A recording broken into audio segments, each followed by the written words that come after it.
Polisi belum tentu salah, tapi belum tentu benar juga. FPI belum tentu benar, tapi belum tentu salah juga. Karena itu, agar kebenaran itu terang benderang, ya kita butuh pihak yang tidak terlibat di dalam masalah ini dan pastinya tidak punya intention, tidak punya keinginan, tidak punya conflict of interest.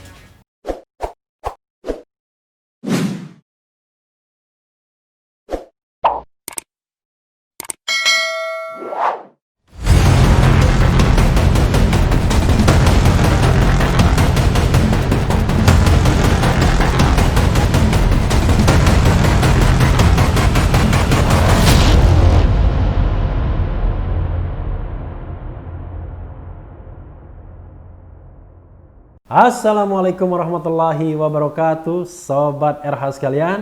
Jumpa lagi kita di channel yang keren ini, Keren Cadas ya. Kali ini saya mau uber soal FPI lagi tentunya ya. Laskar Pembela Islam yang kita tahu 6 tewas pada tanggal 7 Desember lalu. Nah, ini ada pernyataan dari pakar hukum Universitas Indonesia sebagaimana dilansir republika.co.id. Dia mengatakan, mengapa polisi tak menembak kaki? Nah, itu juga pertanyaan kita semua tentunya, karena polisi tidak boleh langsung main dor saja ke arah jantung yang bisa mematikan, tapi harus tembakan itu ya tembakan ke atas. Pertama peringatan dulu kan, kalau tidak mampu diperingatkan, tembakan ke atas. Kalau tidak bisa lagi, tembak ke kaki ya kan. Tapi kalau menyerang, barulah kira-kira terpaksa membela diri. Itu pun sebenarnya kira-kira terukur ya, tegas terukur. Jadi kata-kata jadi populer, tegas terukur ya. Republika.co.id Jakarta. Pakar hukum dan hak asasi manusia dari Fakultas Hukum Universitas Indonesia UI, Heru Susutyo, meminta pihak kepolisian menjelaskan definisi tindakan tegas dan terukur dalam kasus tewasnya 6 Laskar Front Pembela Islam FPI di tangan aparat. Peristiwa yang terjadi pada 7 Desember dini hari di rest area kilometer 50 Tol Cikampek itu dinilai penuh kejanggalan. Lagi-lagi ya, ada yang mengatakan janggal, pakar ya. Yang bilang janggal itu Indonesia Police Watch, juga ya berbagai elemen masyarakat mengatakan bahwa janggal itu ya. Heru meminta polisi dapat menjelaskan kriteria, bukti dan ukuran dari perbuatan tegas terukur yang disampaikan kepolisian.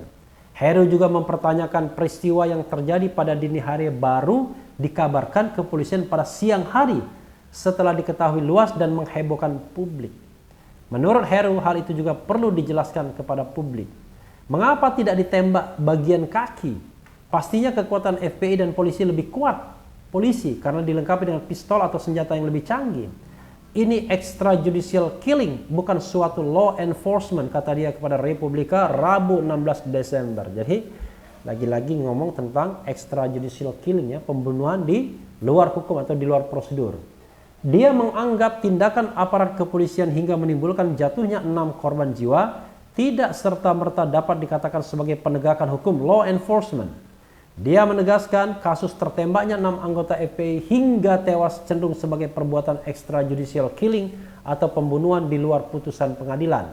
Menurut Heru, penegakan hukum membutuhkan beberapa prasyarat, yaitu adanya prosedur terkait kode etik dan profesionalisme, serta adanya hukum acara. Sementara itu, tujuan aparat kepolisian dalam insiden tersebut bukan dalam upaya pengejaran orang yang menjadi tersangka atau buron, ya memang mereka tidak tersangka dan tidak buron, melainkan sekadar melakukan pengintaian misi intelijen daripada misi penangkapan atau pencarian keterangan. Polisi pun tidak menggunakan identitas dan atribut, tidak menggunakan seragam dan tidak ada surat perintah, kata Heru. Iya ya, bisa dicek kita ada enggak surat perintahnya. Heru pun berharap Komnas HAM bisa melakukan investigasi yang pro justisia dan adil. Jadi bukan sekadar hanya mengumpulkan keterangan, sobat daerah sekalian. Kalau investigasi atau penyelidikannya pro justisia, maka nanti bisa dilimpahkan, disampaikan ke penyidik, dalam hal ini Jaksa Agung. Itu mekanisme Undang-Undang Nomor 6 Tahun 2000 ya, tentang pengadilan HAM ad hoc. Oke, tentang pengadilan hak asasi manusia ya. Ia juga berharap polisi membuka diri bila mendapati ada yang bersalah, bukan apa yang bersalah, melakukan pelanggaran hukum. Dan kita harus mendengar dari kedua belah pihak, saksi mata, CCTV. Jangan membuat opini satu pihak, tapi harus adil, yang salah dihukum, kata dia. Ya, oke. Istilah tegas dan terukur kerap disampaikan pihak kepolisian dalam menjelaskan peristiwa tewasnya 6 laskar FPI.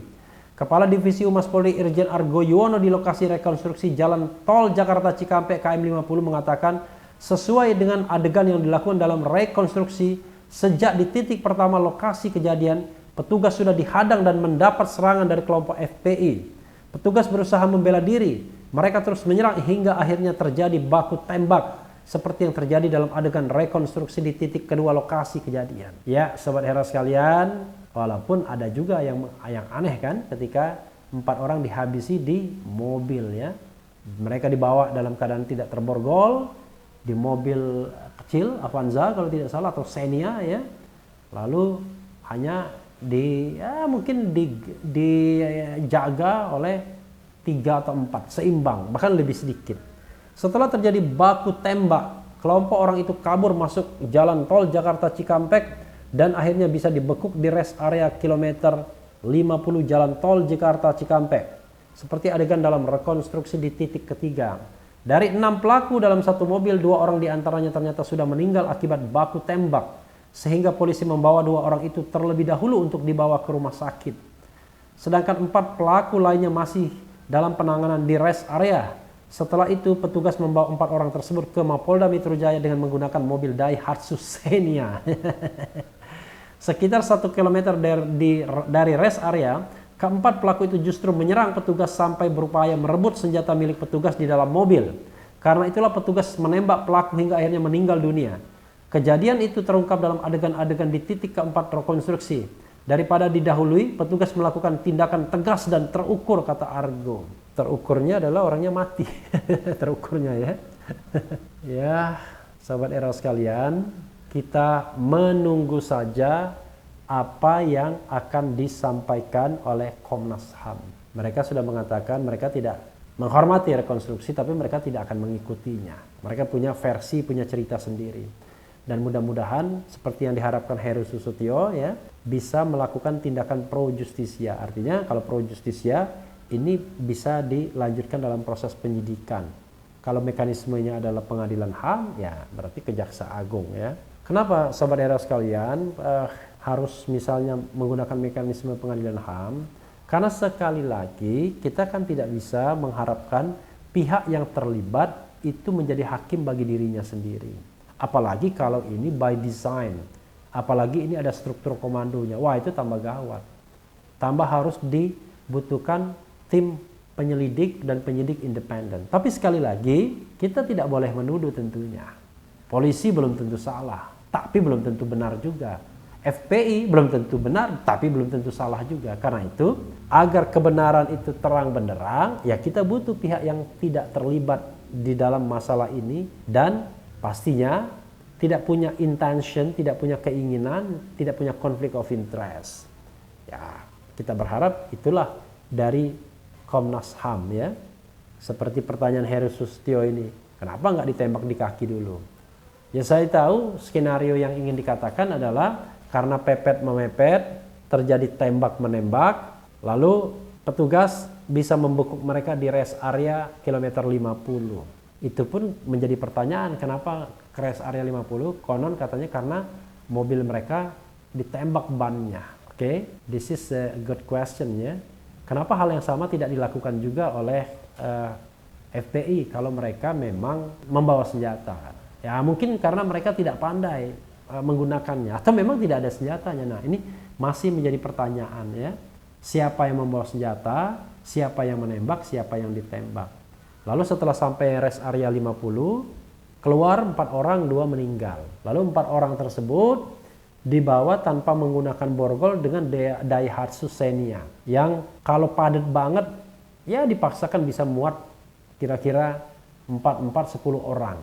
Tapi rasanya nggak mungkin 10 orang. Karena di belakang, bangku belakang katanya ada 3 orang dari Laskar FPI. Artinya full bangku belakang itu 3. Kalau 4 sudah terlalu penuh.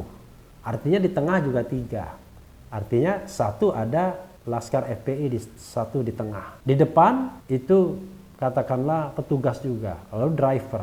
Artinya petugas yang menjaga itu cuma 2 orang.